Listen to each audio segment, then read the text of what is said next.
How is everybody doing? Fleetwood Mac. We're going to take a look at the deluxe editions of their albums. Well, when I say the story of Fleetwood Mac is pretty long-winded, and it's pretty twisted and pretty controversial, and it's at least 3 or 4 or 5 different bands at this stage. But the most common and probably the most popular Fleetwood Mac is the Anglo American Fleetwood Mac from 1975 until 87, and then there was a bit of a reshuffle again after that, but then that lineup kind of in the last 30 years has been on off and stuff, and of course a saga continues. But anyway, Fleetwood Mac was originally a British blues band fronted by Peter Green, excellent guitar player. The drummer was Mick Fleetwood and the bass player was John McVie. They've been in probably almost every incarnation of the band. And then of course the blues band kind of petered out, I suppose, in the early to mid 70s. Different lineup changes. I think Peter Green was gone after the 3rd or 4th album, and then Christine McVie, who was the wife of John McVie, joined up on keyboards, and she was also a great songwriter. Now, the early stuff, say the blues stuff, going into the kind of AOR, there's some good gems out there. I did a video on the box set, the Reprise albums. But today we're going to concentrate on Fleetwood Mac from 75, and this is when the British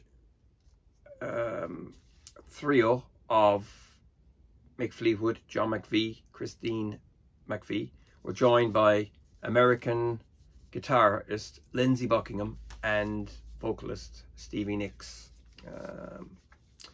and then the rest is history after that. And they kind of catapulted to superstardom by 1977 with Rumours, and then things started to go a little bit strange by 79 with Tusk, and then they became, you know, a pop band, I guess, and the whole saga kind of ends in 1987 with the smash Tango in the Night. But anyway, let's just take a look at them. I'm not going to go into the band history in too much detail because it's just too big for this video. For me personally, 1987, I was at a party, I was 18, and Tango in the Night was blaring in the background all night. It was a big album in 87, and I instantly got hooked on it. I thought, wow, you know, the production, the vocals, the whole shebang sounded great. And very soon I had a copy on cassette, borrowed from a friend, and I burned it out. And then I just started buying the albums after that, you know, some of the blues stuff as well. But so I guess 88 was my year of Fleetwood Mac when I started buying this, Rumours, Tusk, Mirage. I think I bought them all on vinyl even back then. And that's it. So let's check them out, each album individually, right now. Okay, so Fleetwood Mac, the self-titled album, was released in 1975. I think the Americans and the British met accidentally in a studio in Los Angeles somewhere, and they started working together. Buckingham and Nicks were unknown musicians that had actually released an album previous titled Buckingham Nicks, and some of the songs from that album appear here. I've had it on cassette. I haven't ever had a copy of it, an official copy other than that. There's some good stuff on it. Their vocals were good. So this kind of turned the band into, you know, it got them back on the map, got them into the pop charts again. And of course, Lindsey Buckingham is a fantastic guitar player, and a good vocalist as well, and a great performer. And Stevie Nicks has got that kind of vibrato that stands out. So yeah, it's got rockers here like Monday Morning, Blue Letter, Warm Ways. That's a really mellow track, very 70s, you know, it's of its time. Christine McVie sings that very softly, and it's a lovely track. Rhiannon, that's became a hit, that's fantastic. Over My Head, another Christine McVie track. Crystal, nice acoustic number with Buckingham Nicks, and there's a nice end on that as well, the bass line, and it's got the kind of organ going on in the background. It's quite nice. Say You Love Me, that was another hit, again Christine McVie. Landslide, Stevie Nicks, another acoustic track. World Turning, that's kind of I won't say country rock, but it's kind of I was never really mad about it. Yeah. Sugar Daddy, I actually never liked that track, don't like it. And then I'm So Afraid, that's a fantastic Buckingham track. I love it, I love the guitar in it. And then there's single versions here, and then there's all early takes and all that kind of stuff, and live versions on this. There's a jam and stuff like that. But yeah, these editions are really nice. I think they're very good value for money. You get the discs with the cool artwork. Reprise records, or reprise, or, yeah, very nice. Your Fleetwood Mac, you know, there's almost, you know, an edition every 4 or 5 years, and of course things like Rumors, there's something new every couple of months, because Rumors is such a big seller. You know, you got the sleeve notes and stuff like that, some great photographs. Yeah, the Great British American Male Female Old New Blues Rock Ballad Band. Yeah, it's not a bad album, you know. Yeah, you know, the band were kind of we'll say pretty low key. Just before this, they had a front man, I think, called Bob Welch. A lot of people like his stuff as well. You know, the music is you know, to me it's still good. I like it. But so this one, it's not a bad album, you know what I mean? It's you know, it's got strong points, and it's also got kind of weak points and stuff like that, but it's still worth having, and this is a nice version of it.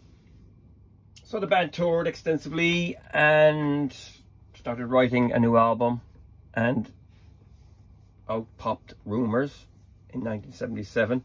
This is one of the biggest selling albums of all time.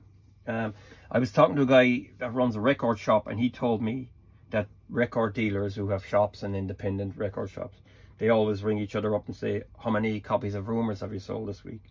On CD and vinyl, it's a massive seller. Some people base their monthly profits on Rumors. There's been lots of different versions of Rumors over the last 20 years or so. Warner's just keep churning them out.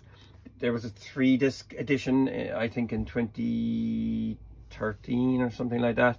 This is the 2019 version. It's got 4 discs instead of 3, so you just get the album and Silver Springs. Some versions before this used to have Silver Springs stuck in the middle of the album. I think the 2004 one did. That was really irritating. It's not a bad song, it's a Stevie Nicks track, but you know, I just prefer the original running order. Rumors is pretty good. The only thing about it, I would say at this stage, is that you kind of hear it everywhere, and it's like, oh, you know. But if you actually sit down and listen to it, it's a great album. Secondhand News, Dreams, of course, that's a fantastic track. Never Going Back Again, I always loved that. Don't Stop, Go Your Own Way, they were 2 big hits from the album. Songbird is actually from a sound check. Christine McVie on solo piano, beautiful song. The Chain, of course, fantastic. You Make Loving Fun, that's another Christine McVie pop song, and it's very, very good. I Don't Want to Know. It's another acoustic style. It's kind of country-ish and stuff like that. Oh Daddy, that's a good one. And Oh Goldust Woman, I really like that one. That's quite menacing. Stevie Nicks, it's quite haunting as well. Great chorus, the build up to the chorus, fantastic. And now here is live 1977 Rumours World Tour. I presume they're all tracks from the tour. So there's some tracks from the 1975 album on here as well. And now we've more from the recording sessions, and again demos and stuff like that. And in disc 4, recording sessions, roughs and outtakes. This was actually the second CD in the 2004 edition. So yeah, there you go. Some nice photos in this.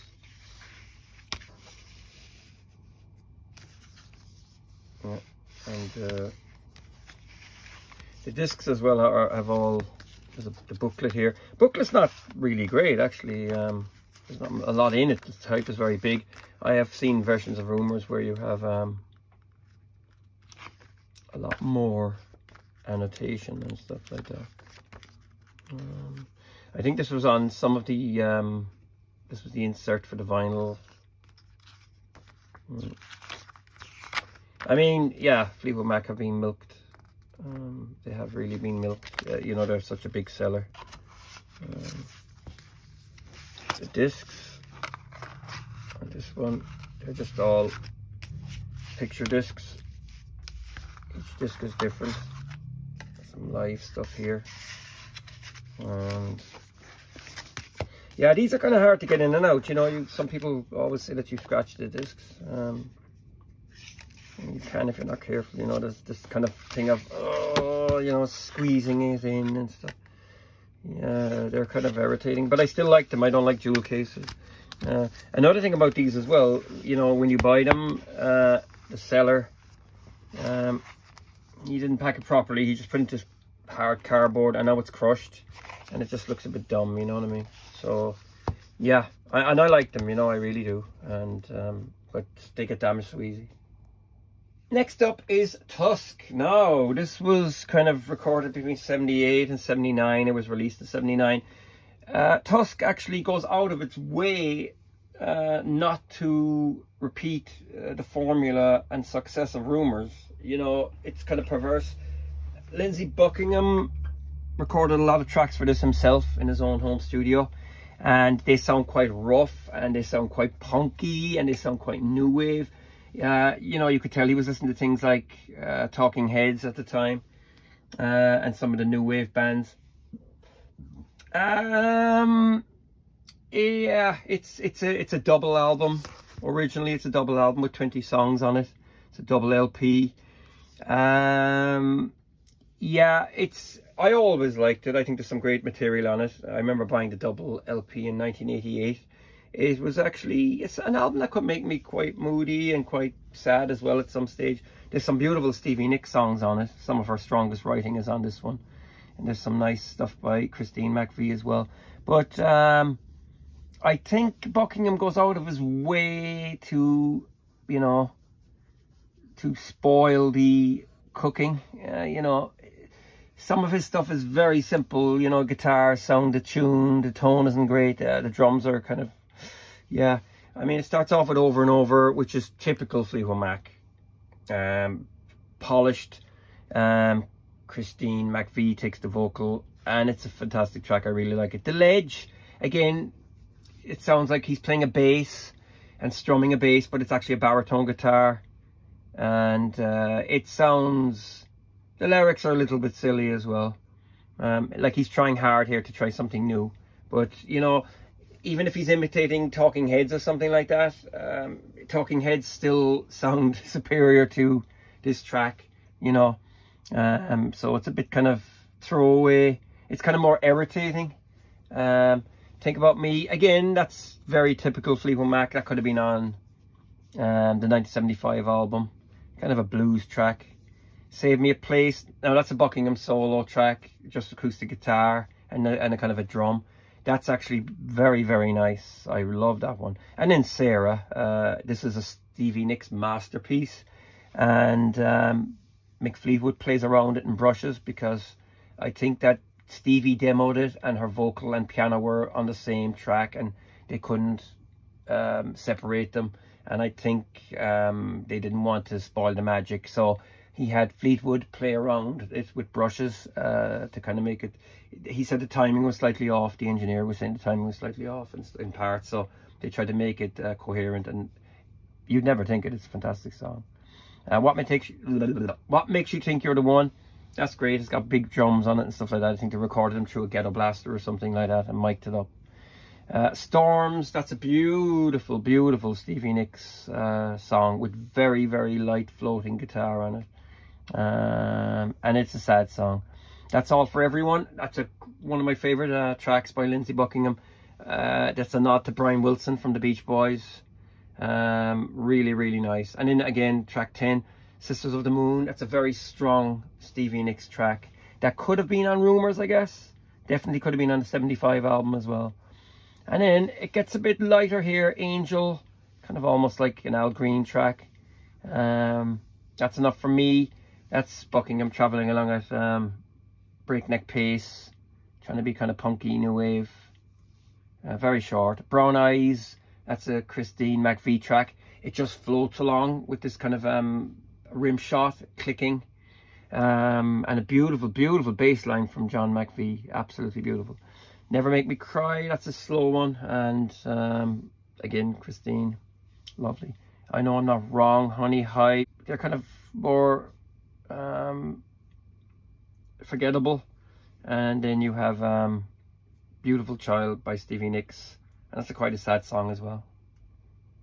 And then you Walk a Thin Line. I like that as well, that's a nice one. That's Buckingham. Tusk, that's a fantastic song. Big drums on it, blasting away. And then we've got Never Forget. That's the album ends on a kind of a somber note. And then you've all the outtakes and stuff like that. Some of them are interesting. I Know I'm Not Wrong. There's a load of versions of that. Yeah, it's just over the, you know, it just repeats and repeats over and over. It's just a bit irritating. Lots of Tusk outtakes as well. And then you've got the alternative Tusk. They're just, that's a compilation of studio outtakes and stuff like that. Alternative, speaking of, Fleetwood Mac have just issued a box set, I think, in the last year. The Alternative, they've even pressed them on vinyl. You know, they're more or less the second disc from this deluxe series. And you know, when I listen to them, fine, but there's a reason that they were, you know, their B-sides and stuff. I don't think you can really base albums on them. It's just another way of skinning the cat, you know. They've different artwork and stuff as well, but at the end of the day, some of them are demos and stuff like that. They're not as strong as the original albums. They're just curiosities.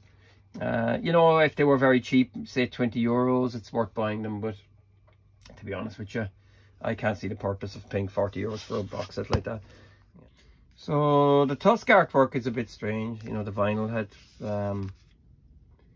2 inner sleeves, and then there was another 2 inner sleeves inside those. It wasn't a gatefold. Yeah, these are pretty cool. Tusk was an expensive album to make, and I think the band were doing a lot of drugs at the time. And I think they built a room or something, or they built a house inside the studio. Yeah, crazy stuff like that. It was very, very expensive. Sleeve notes here are pretty cool. There's a lot in it.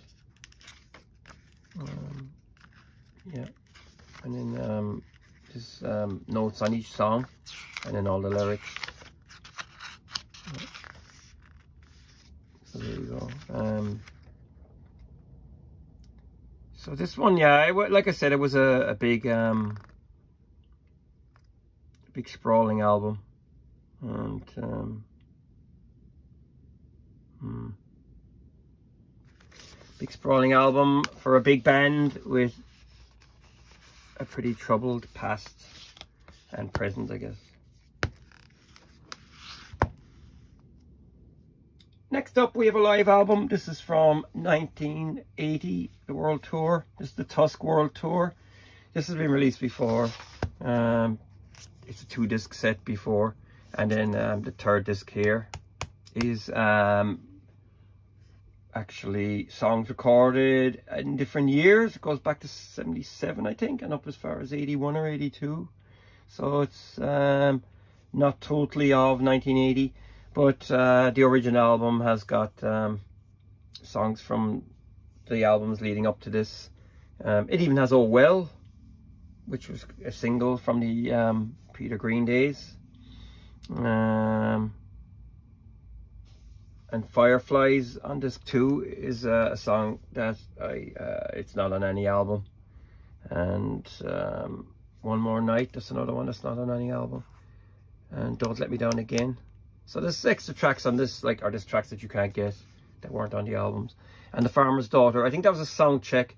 That's actually a Beach Boys song. Yeah, so then here we have Secondhand News, The Chain, Think About Me, What Makes You Think You're the One, Goldust Woman, Brown Eyes.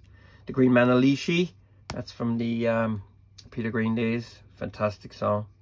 Angel Hold Me, that's from Mirage in 1982. Tusk, You Make Love and Fun, Sisters of the Moon, Songbird, Blue Letter, and then Fireflies remix long version. So yeah, this is nice. I really like this. The extra tracks make it really. I think the discs here are, it's hard to get them out. They're just all the Warner Brother style. And, nice photos in the booklet. Great black and white shots. Here you go. Like, you know, you forget how big Fleetwood Mac were. They're still big, you know. Unfortunately, Christine McVie passed away. Was it last year? So yeah, so she's no longer with us. Yeah. So this one is nice, and the you know, the remastered update edition is very good. Right, next up is Mirage. After the big sprawl and mammoth Tusk, Fleetwood Mac kind of go back to basics a bit, and they released a pretty good pop album. You know, this is 1982. It was a hangover from the 70s. I guess they're all washed up at this stage, and you know, everybody starts a little bit of clean living. And I always like this album. It's a bit light though, I guess, you know. I mean, it's got the Fleetwood Mac sound. Yeah, Love in Store, it's kind of a soul song, you know. It's got the kind of Motown beat going through it. Can't Go Back, that's another good one. Buckingham is in good vocal form on these. That's All Right. Great country track, really good country song. I absolutely love that. Stevie's vocal on that is great. Book of Love, that's another really good one by Buckingham. Gypsy, that was a big hit. Very nice as well. Kind of points towards Tango in the Night, to be honest with you. Only Over You, that's a Christine McVie song. Kind of floats along. Very kind of mellow, could have been on Tusk. Empire State, now that's a kind of a strange one. Buckingham, but it breaks the album up, and it's quite good. It's an interesting song about New York. He prefers New York than LA.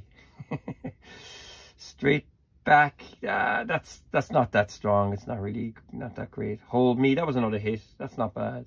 And Oh Diane, that's a lovely track. It's kind of like a 1960s or 1950s kind of doo-wop. Eyes of the World, that's another good one. And then of course it ends with Christine McVie's Wish You Were Here.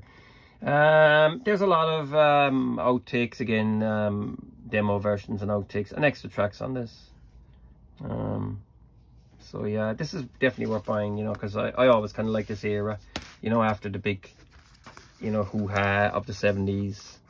The band kind of go back to basics and keep everything tight. That's the typical Warner Brother. I call it the copybook label with the lines on it. Faint lines. See, these things are just tricky to get the CDs in and out, and it just bugs the hell out of me.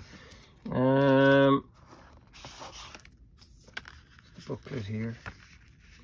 The sleeve notes there aren't great, I'll be totally honest with you. They don't explain enough about the music, which I think is a load of waffle, you know. They just say, you know, Mirage, Mirage, Mirage, but they never really go into the songs. You know. So yeah, it's a bit strange.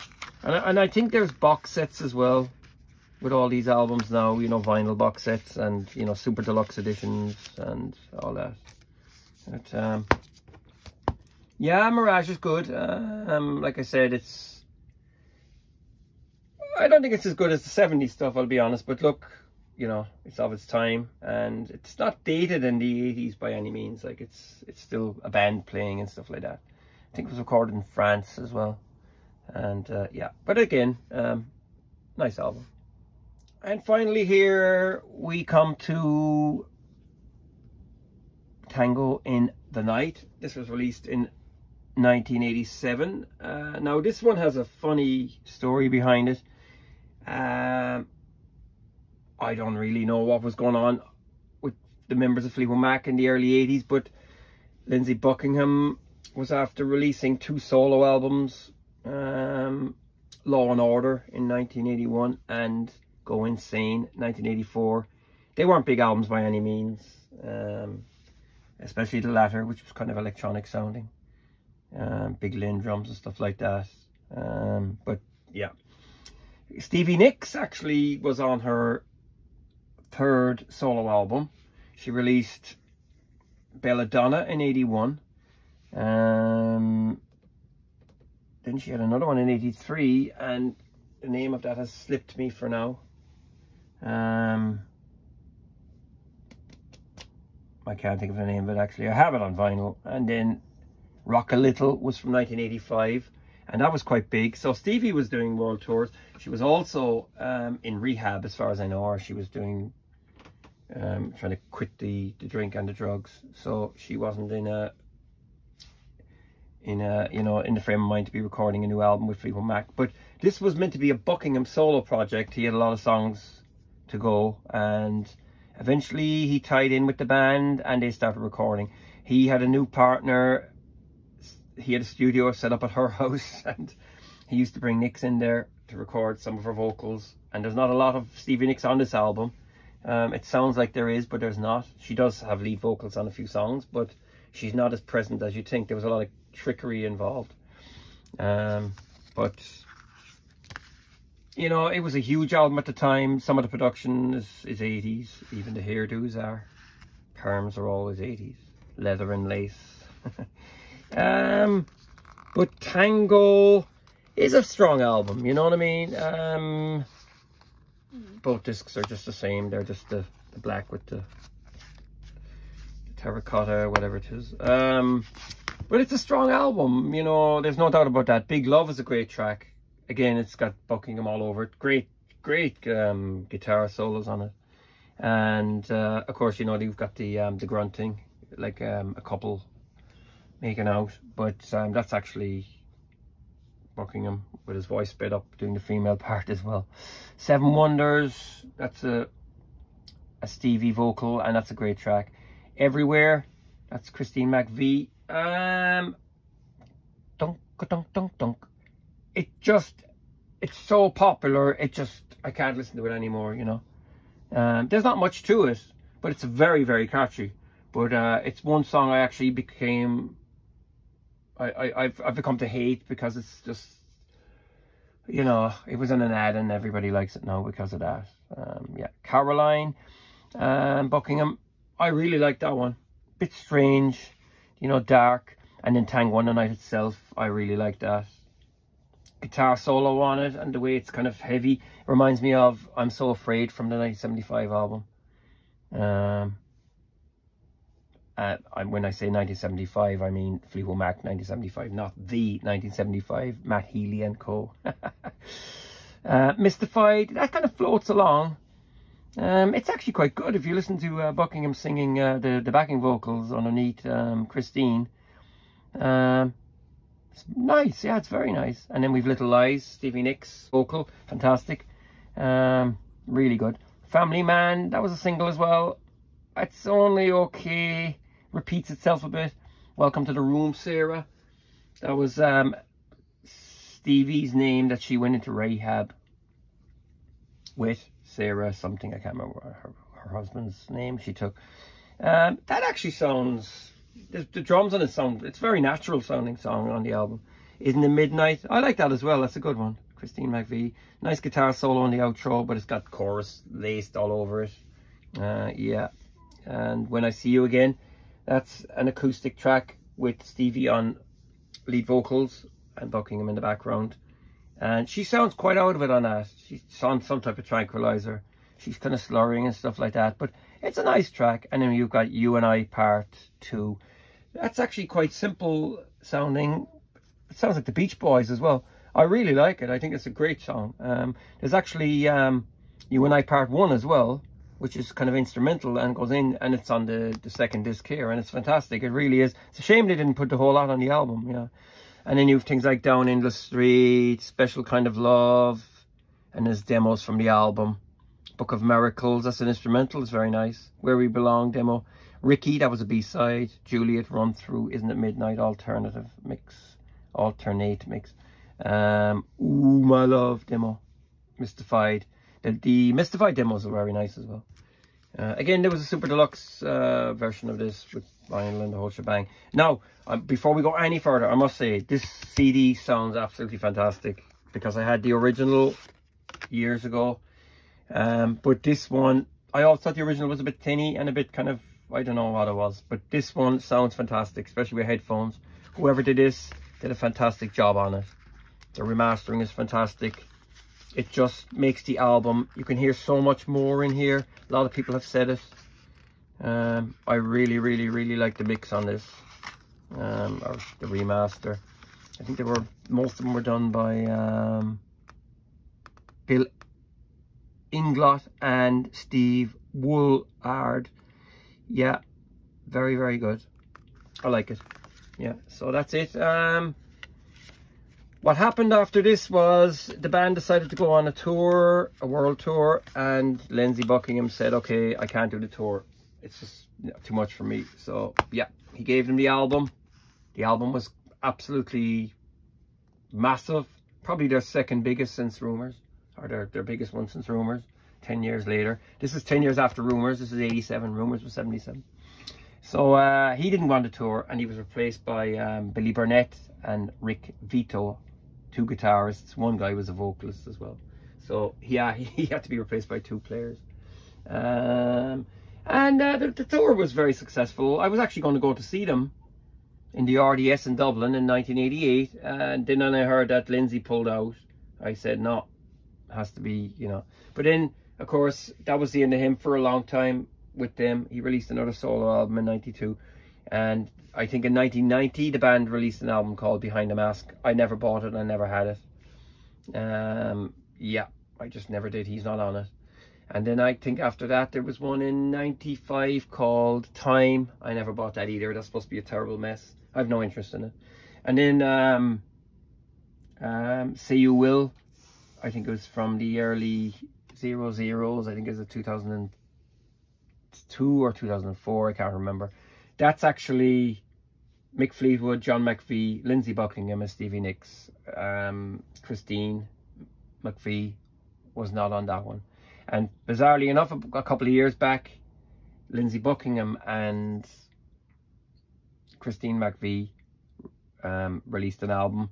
It's a shame that Mick Fleetwood and John McVie weren't on it, and Stevie, and you would have had the final Fleetwood Mac album, because, like I said, Christine McVie passed away after that.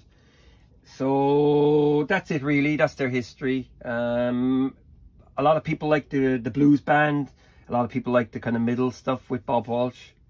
And a lot of people really like the Anglo American Fleetwood Mac from 75 to 87, the one I've just covered. And a lot of people don't like that because they say, oh, it's poppy, it's blah, blah, blah, blah, blah. But look, it's good songs. They're a good band. They're fascinatingly interesting. You know, like I said, their music is timeless. And yeah, they're very, very talented. Very, very talented. Very, very good. So that's it, really. That's all there is to say. I hope you enjoyed this video. If you did, press the like button, subscribe, and thanks for watching, and take care.